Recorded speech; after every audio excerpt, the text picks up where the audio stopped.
Olá, amigos, sejam muito bem-vindos a mais uma emissão no canal Espiritismo e Vida, do nosso estudo sistematizado do Evangelho segundo o Espiritismo. Nós vamos partilhar aqui com vocês o texto que estaremos trabalhando hoje.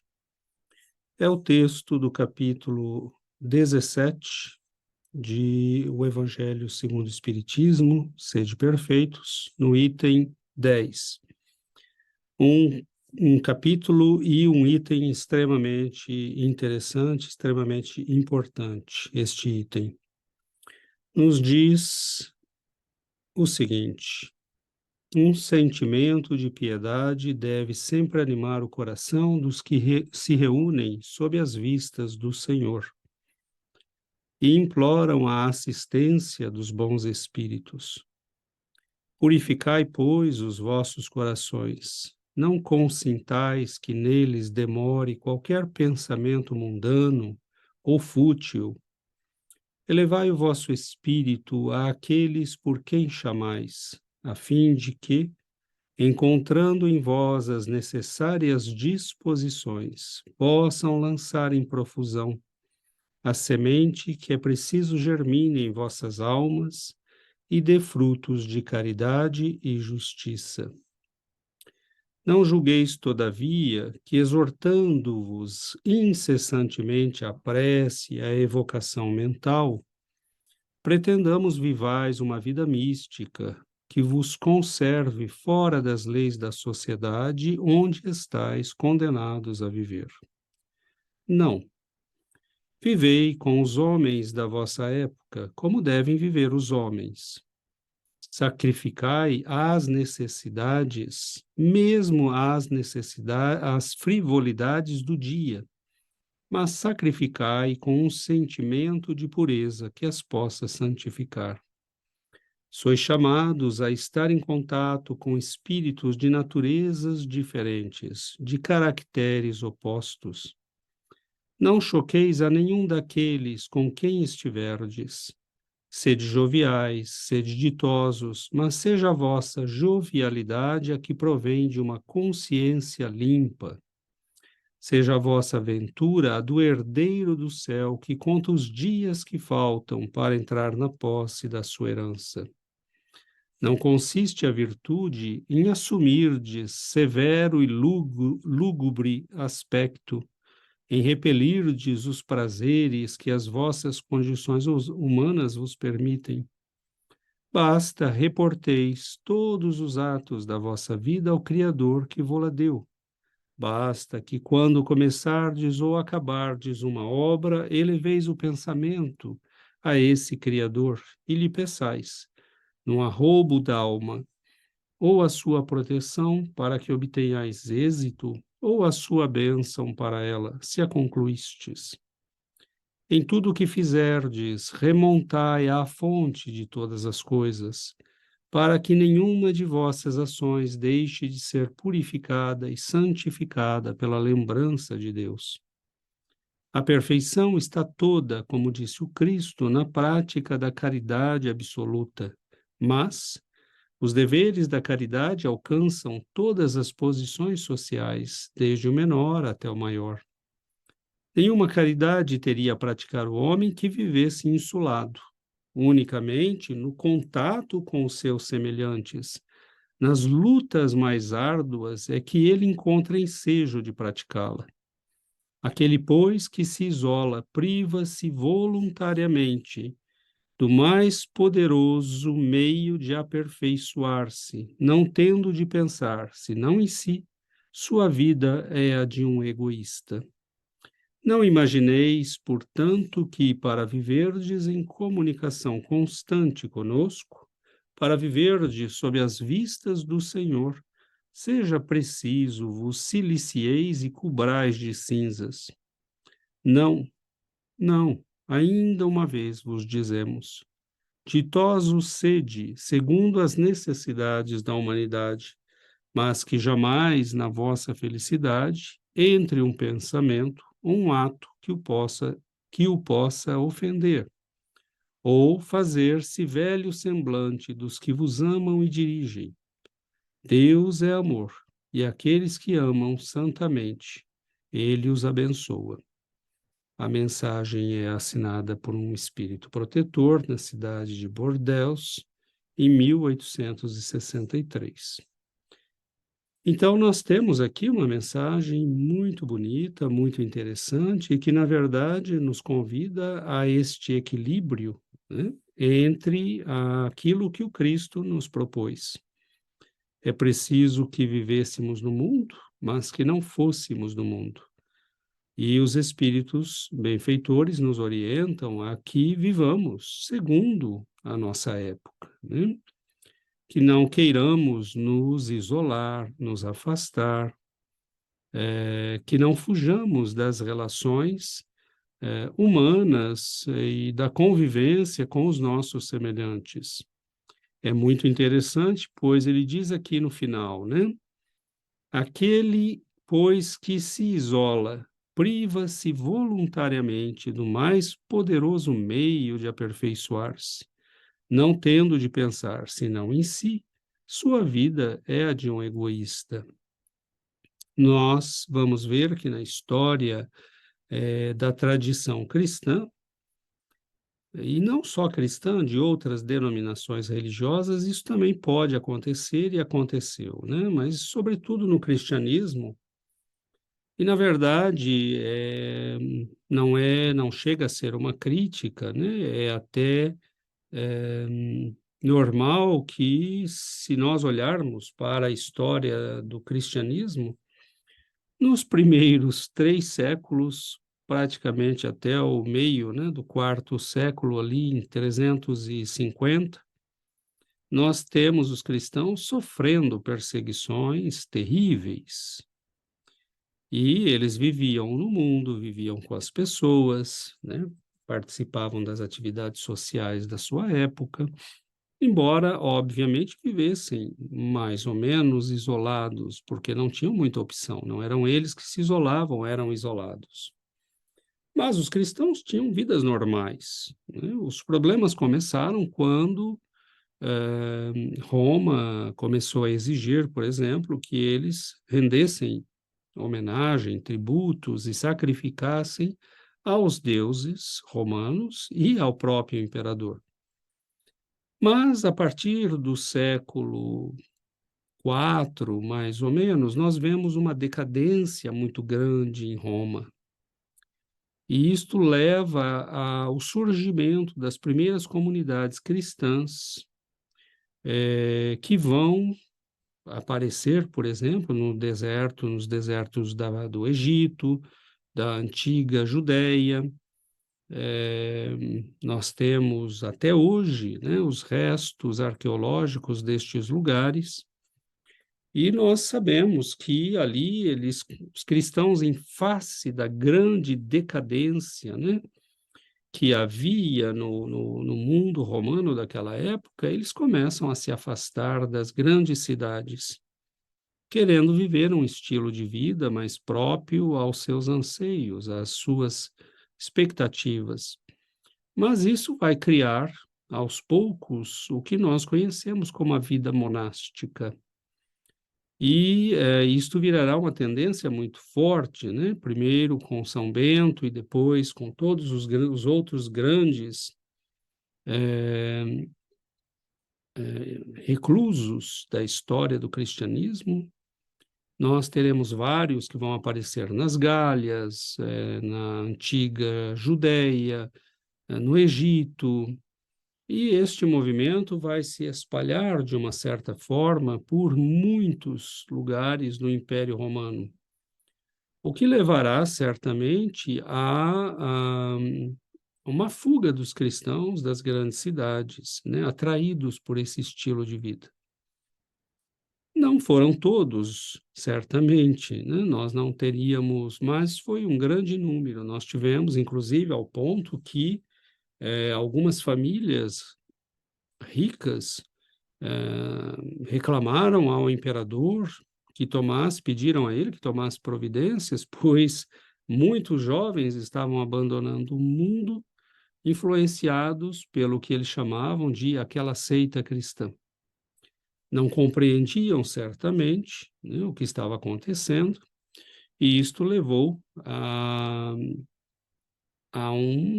todo um movimento, né, que vai se expandir.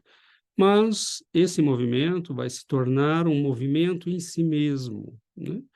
E passando a haver para o cristão, a partir dos séculos seguintes e depois com o aparecimento, né, do papado e da Igreja de Roma, passando a haver esta opção de retirar-se do mundo. Nem todos que se retiraram do mundo são necessariamente egoístas. Alguns procuravam uma vida santa, uma vida de oração, uma vida de devoção. Mas nós somos, sem querer, induzidos ao egoísmo, né? Porque, como diz o texto que nós acabamos de ler, quando nós vivemos no mundo, é aí que nós somos provados, é aí que nós temos que viver com as diferenças de personalidades, com as diferenças de percepção da vida. Por exemplo, nós estamos hoje vivendo numa sociedade em que muitos são materialistas, muitos são ateus. Não nos países mais ao sul do planeta e, sobretudo, né, na África, na América, mas no continente norte-americano, né, no continente europeu, no norte da Europa, nós vemos uma tendência ateísta muito forte. No norte do planeta, nós que estamos, né, vivendo, eu vivo aqui numa cidade no norte do planeta, no Canadá, nós vemos claramente essas diferenças, né? Ninguém fala de religião, ninguém fala de Jesus, ninguém aceita discutir o assunto, simplesmente é um assunto quase que proibido. E é claro que viver com essas diferenças testa a nossa fé, testa a nossa capacidade de perseverança, de paciência. Vejamos que o benfeitor, né, o Espírito protetor, nos diz no texto que nós deveríamos, né, ele diz aqui numa parte, né, não julgueis que, exortando-vos incessantemente a evocação mental e a prece, né, nós queiramos que vocês se conservem fora das leis da sociedade, onde estão condenados a viver. Né? Vivei como os homens. E ele vai nos dizer aqui, vivei com os homens. Né? Tenhamos muito cuidado com os termos. Não é vivei, né, como os homens. Vivei com os homens, né? Juntos, mas, ou seja, não separados, mas não como os homens da vossa época. E ele nos diz: sacrificai às necessidades, mesmo às frivolidades do dia, mas fazei-o com um sentimento de pureza, que as possa santificar. Então, é interessante que quando nós começamos essa busca da espiritualidade, nós lembramos que Chico Xavier dizia, né? Ele fala: quantos livros eu poderia ter escrito se não tivesse que comer, tomar banho, né? Ir ao banheiro, cuidar do corpo. O corpo cobra um imposto terrível em tempo e cuidados de cada um de nós, né? Ele cobra o imposto e nós precisamos pagar esse imposto, lógico que não com exageros. Ninguém precisa, né, passar 3 horas na toalete, né, no cuidado do corpo, mas, de qualquer forma, você precisa tomar banho, comer, né? E isso tudo exige tempo, sacrifício, mas o benfeitor espiritual está nos dizendo: sacrificai as necessidades, mesmo as frivolidades do dia, porque há coisas que nós precisamos fazer no trabalho, nas relações sociais, é aquela festinha de escritório que você tem que ir, não queria, né? Às vezes a gente consegue pular, né, e escapar, mas às vezes não. Ou aquela festinha de família que você sabe, né, que vai ser difícil, mas vamos lá, a gente tem que ir, senão, né? Não é dar satisfações ao mundo, a gente tem que tomar cuidado para não viver na hipocrisia, né? Não é dar satisfações ao mundo, mas há uma exigência da vida em social, há muitas exigências da vida social, nós podemos escolher aquelas a que vamos respeitar e obedecer, mas não temos que viver dando satisfações ao mundo, não é isso, né? Mas é aceitar que vivemos no mundo, como Jesus nos disse, né?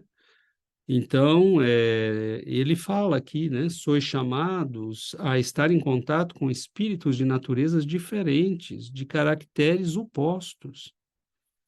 E isto é realmente uma questão de sacrifício, muitas vezes, porque você, às vezes, tem que estar com pessoas que não estão nessa busca da espiritualidade, não querem falar disso, não têm alegria de chegar perto disto.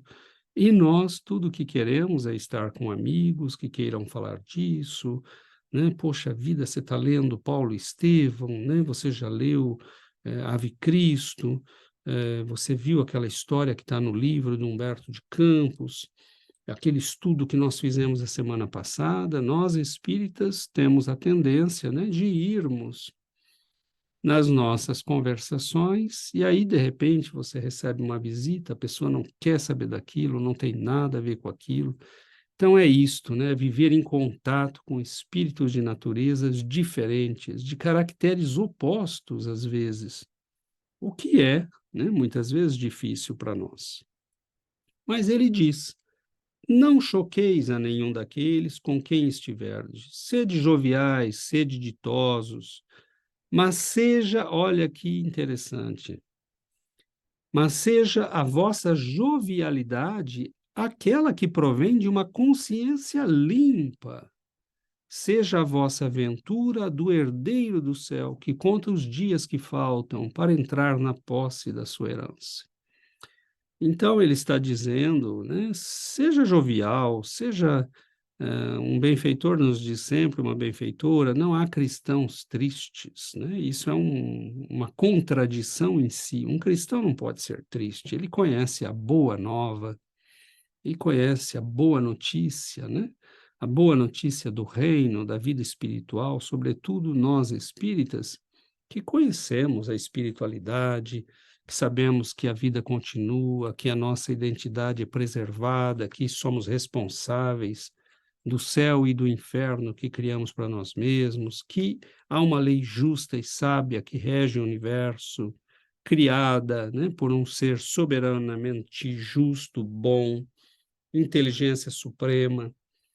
Então, nós, sabendo tudo isso, não é para nos isolarmos, nos afastarmos, vivermos tristonhos. Conhecendo a boa notícia, sabendo de tudo isto, nós temos que ser joviais, né? Então, o espírita é aquele que está sempre muito bem, muito tranquilo, não gargalhando, mas feliz, com jovialidade, né? E muitas vezes no meio, inclusive, das dificuldades. Então, as pessoas muitas vezes nos perguntam, né, por quê, né, o que está acontecendo. É diferente de nós sermos cristãos e, em nome desse afastamento do mundo, vivermos vidas tristonhas, cabisbaixas, né? Não é isso que o Senhor nos pede.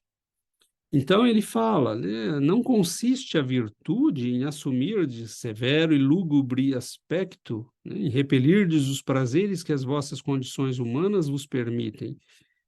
Ele, aí muita gente já poderia dizer, então ele nos permite os prazeres humanos, né? Mas leiamos a sequência. Na sequência ele diz, basta reporteis todos os atos da vossa vida ao Criador que vô-la deu, quando começamos e quando terminamos algo. Então, sim, vivamos os prazeres normais da condição humana, mas olha que bonito o que ele nos dá como indicação. No início de qualquer coisa que façamos, façamos referência a Deus, busquemos o acordo das leis divinas. peçamos a bênção dele para aquilo que vamos fazer. É lógico que nós não podemos fazer isto se vamos fazer algo errado, se vamos fazer algo que compromete a nossa condição espiritual. Aí entramos naquilo que Paulo de Tarso nos dizia: tudo me é permitido, mas nem tudo me é lícito, né? Nem tudo me convém, perdão. Tudo me é permitido, mas nem tudo me convém. Nem tudo convém à alma. Eu posso fazer qualquer coisa, mas o que é que convém à minha alma, ao meu bem-estar espiritual, ao meu equilíbrio interior, à minha harmonia com a lei de amor e de justiça de nosso Pai? Então, nós vemos, né? Ele vai dizer aqui: em tudo o que fizerdes, remontai a fonte de todas as coisas, para que nenhuma de vossas ações deixe de ser purificada e santificada pela lembrança de Deus. Então, não é uma questão de viver no mundo e ser do mundo, né? É viver no mundo, mas saber que todo nosso trabalho aqui é provisório, né? Mas é necessário. Então, Deus não nos colocaria aqui se isso não fosse uma escola necessária para nós. Ele nos colocou aqui porque é uma escola necessária para nós. Mas nós não estamos na escola para ficar na escola para sempre. Não estamos aqui para ficarmos aqui para sempre. Ninguém vai para a escola para viver na escola para sempre. E é o que o benfeitor está nos dizendo, né? Desde que nós aprendamos a santificar as nossas ações aqui, nós estamos, na verdade, aprendendo a viver em santidade, em elevação espiritual. Ou seja, estamos nos preparando para viver a vida que continua, na qual, como diz Pascal no Evangelho segundo o Espiritismo, tem moeda, né, de troca que não é a moeda da terra. São as boas obras, é a santidade de coração, né? Então, a caridade está na prática da caridade. E em qualquer posição social que estivermos, em qualquer situação, nós podemos viver o espírito do Cristo. Fazer a caridade. Se somos ricos, se somos pobres, né? Negros, brancos, índios, asiáticos, não importa. Como diz Allan Kardec no início do estudo no nosso Evangelho segundo o Espiritismo, na introdução, a moral do Cristo é universal. Ela se aplica a todas as condições sociais. Por isso, Allan Kardec exaltava, né, e reverenciava o Cristo. Por isso, ele escreveu o Evangelho segundo o Espiritismo. Porque o Evangelho segundo o Espiritismo é essa expressão da moral do Cristo para os homens de todas as épocas, porque ela se aplica a todos os climas, condições sociais, épocas da história. É a lei do amor, a lei da caridade, da compaixão, da bondade, né? Então, meus irmãos, quem teria caridade, né, a praticar? Ele diz aqui: nenhuma caridade teria a praticar o homem que vivesse isolado. Ele vive isolado, que caridade ele vai praticar? Né? Então, ele seria, na verdade, quase sempre um egoísta, uma pessoa que está, sob o pretexto da santidade, na verdade, fugindo às lutas do mundo. O professor, o médium, o escritor Carlos Bacelli registrou no Chico Xavier, A Sombra do Abacateiro, uma pequena história, na qual ele conta, né, que Chico, fazendo a interpretação de passagem semelhante a essa, falando da verdadeira pureza, né, da elevação espiritual, ele conta a história de dois irmãos hindus que queriam alcançar a perfeição, e os dois, não querendo correr o risco de fazerem o mesmo erro se fizessem a mesma coisa, cada um decidiu seguir um caminho, E eles combinaram de se encontrar 20, 30 anos depois e pediram a um mestre que dissesse qual deles havia conseguido avançar espiritualmente. E registra Carlos Bacelli que um deles partiu para os Himalaias e foi procurar as grandes escolas espirituais de meditação, de estudo, e ele, né, passou anos nesse trabalho de melhoria pessoal. O outro, voltando para casa, no caminho encontrou uma criança que lhe pediu ajuda. Logo depois, um senhor de idade. E aí, quando ele chegou em casa, alguém estava lá precisando de socorro. E ele começou a ajudar aquelas pessoas, e foi ajudando, e o tempo foi passando, e todo mundo sabia que ele ajudava, e mais gente vinha, e ele falou, bom, eu vou ficar por aqui mesmo, e não vou ter tempo para esse negócio de evolução espiritual. E ficou ali trabalhando, né? Os anos foram passando, e aí ele, passados, né, 30 anos, ele se lembrou do acordo com o irmão, e foram se encontrar no lugar que eles haviam combinado, que era, né, um local onde um grande mestre espiritual vivia. E chegando lá, eles, né, o irmão que havia partido para as escolas espirituais dos Himalaias, estava com uma túnica branca, muito bonita, né, um semblante de muita calma, muito equilíbrio. E o outro estava todo sujo, né, porque ele vivia aquela vida de atender pessoas doentes e mendigos e crianças ramelentas. E ele, né, chega ali, ele fala, bom, eu vou, né, porque eu combinei de ir, eu vou honrar minha palavra, mas eu sei que meu irmão deve ter avançado e eu não.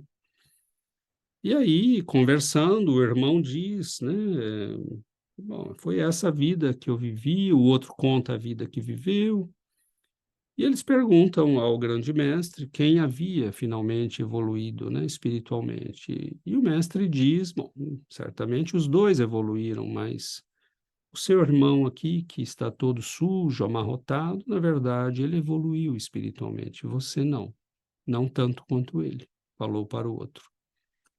E ele estranha, né? Ele diz, mas como assim? Eu sou capaz de atravessar, né, o Ganges, levitando. E aí o grande mestre vira para ele e diz, mas meu irmão, né, você pode atravessar por uma ponte.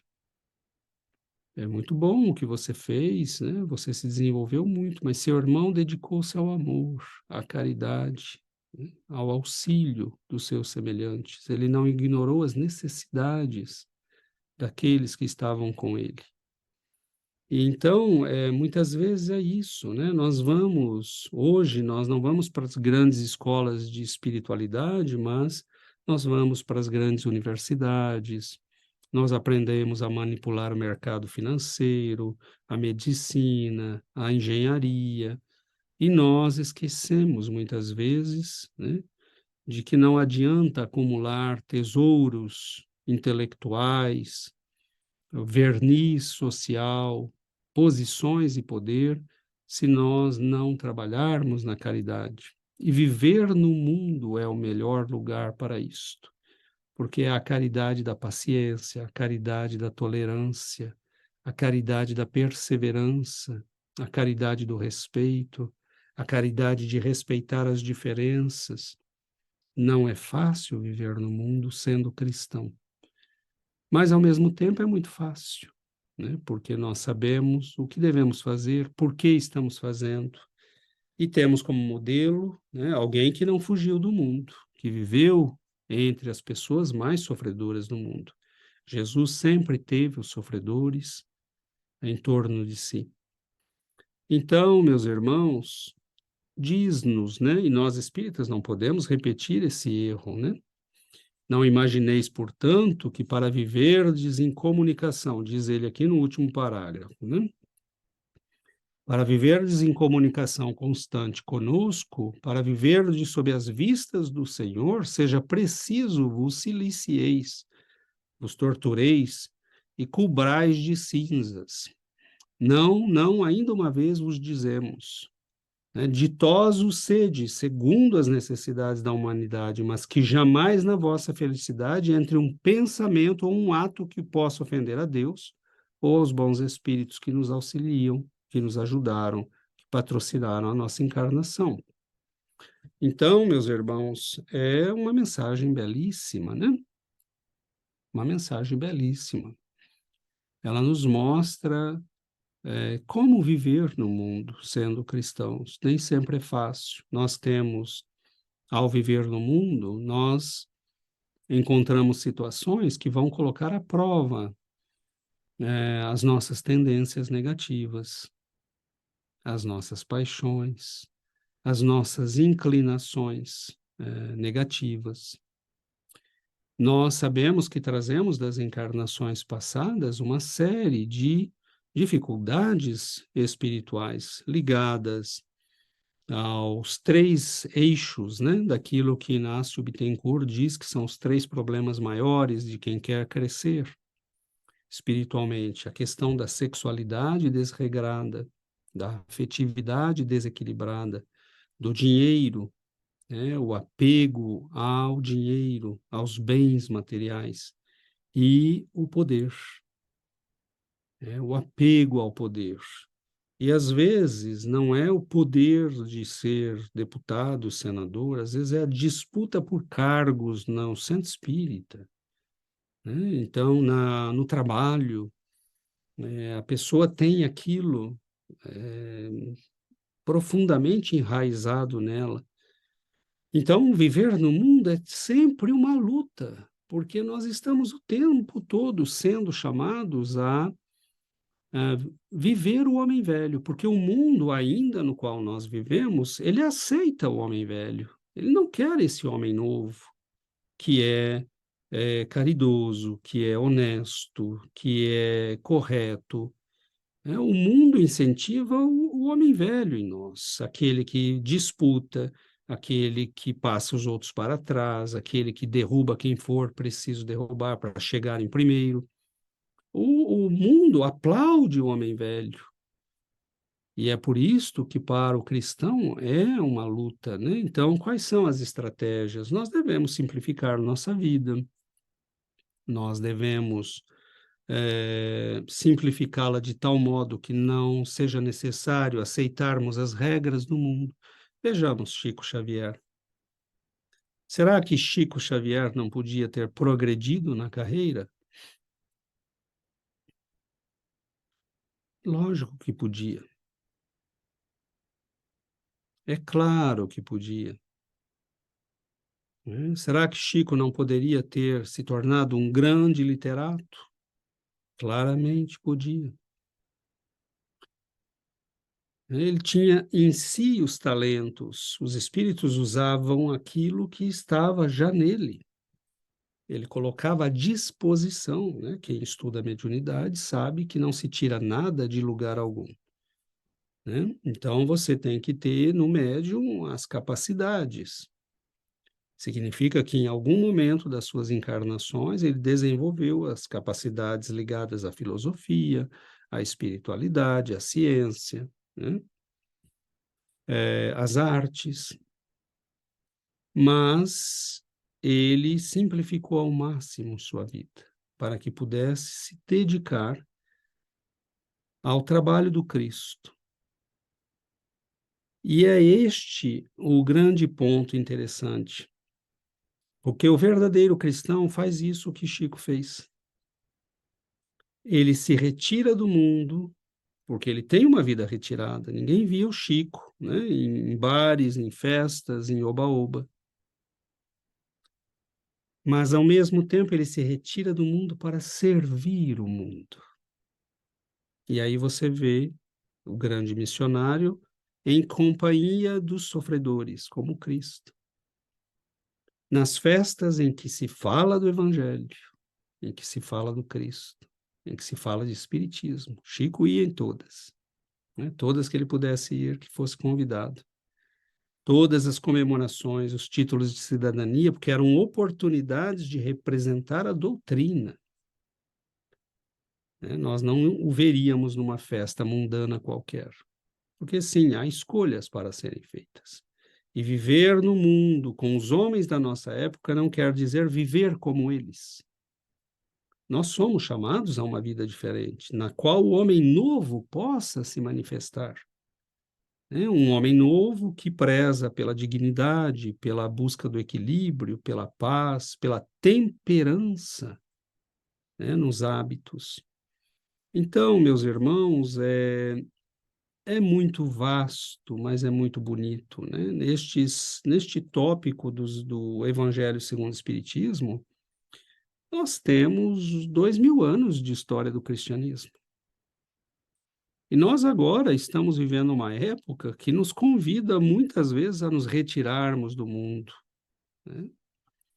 Porque está ficando cada vez mais difícil viver se somos autenticamente cristãos, autenticamente espíritas, nós sabemos que vai ficando difícil, né? Então, é nesse momento em que nós temos que entender que sim, nós podemos viver uma vida mais tranquila, mais retirada, mas não nos excluirmos do mundo, porque é neste intercâmbio de diferenças que nós temos a oportunidade de tanto receber, né, quanto oferecer aos nossos irmãos o conhecimento, a luz, que já ilumina nossas vidas. Então, meus queridos irmãos, que estas reflexões nos auxiliem a termos o equilíbrio necessário entre a vida no mundo e a vida espiritual que almejamos, que procuramos. Quando ele nos diz que a caridade, é na caridade que temos, que consiste a verdadeira perfeição, ele está nos dando um indício muito importante. Não percamos tempo, né, tentando nos afastar do mundo. Venhamos ao mundo para as coisas santas, para a caridade. A caridade não só material, mas a caridade espiritual. A caridade de sermos a palavra de equilíbrio em meio ao desequilíbrio, de sermos a serenidade, onde há turbulência e tormentos, de levarmos a luz, onde há trevas e escuridão. Então, o Senhor nos chama a este trabalho. Jesus se retirava para orar, subia lá para as montanhas e desaparecia. Ele precisava desse tempo, como nós precisamos, né? Nós podemos ter uma vida relativamente retirada do mundo, mas para melhor servir ao mundo, para melhor ajudar nossos irmãos, não para ignorar o sofrimento, a desorientação, as dificuldades que estão ao nosso lado. Não podemos, né, impor nada a ninguém, não podemos forçar ninguém, e devemos respeitar a liberdade de nossos irmãos. Então, é por isto que nós temos o convite para que possamos, né, encontrar este equilíbrio, né? Então, que nós possamos refletir, pensar com muito cuidado, pois é uma linha muito sutil. Viver no mundo sem ser do mundo, né? Então, acho que com esta mensagem nós temos uma série de indicações que facilitam a nossa compreensão, o nosso entendimento de como fazer isto, né? Então, nós agradecemos a presença de todos, o carinho, convidamos a que estejam conosco na semana que vem, teremos um irmão ou uma irmã que estará continuando o item 11, e é sempre uma alegria. O Evangelho segundo o Espiritismo é um tesouro de bênçãos, de esclarecimento, não é um livro para ficar na estante. É um livro de cabeceira para se ler todo dia, para se meditar todo dia. E é este o propósito, né, desta emissão, deste programa, que nós possamos oferecer subsídios para termos elementos para refletir sobre o Evangelho. Então, meus irmãos, muita paz, muita luz, muita tranquilidade a todos nós para que possamos seguir, né, o trabalho de vivência, de construção da nossa espiritualidade, não afastados do mundo, mas no mundo, como o Senhor nos deu o exemplo. Então, muita luz e muita paz, e até uma próxima oportunidade, e até a semana que vem, com mais um programa. Que Jesus nos abençoe a todos.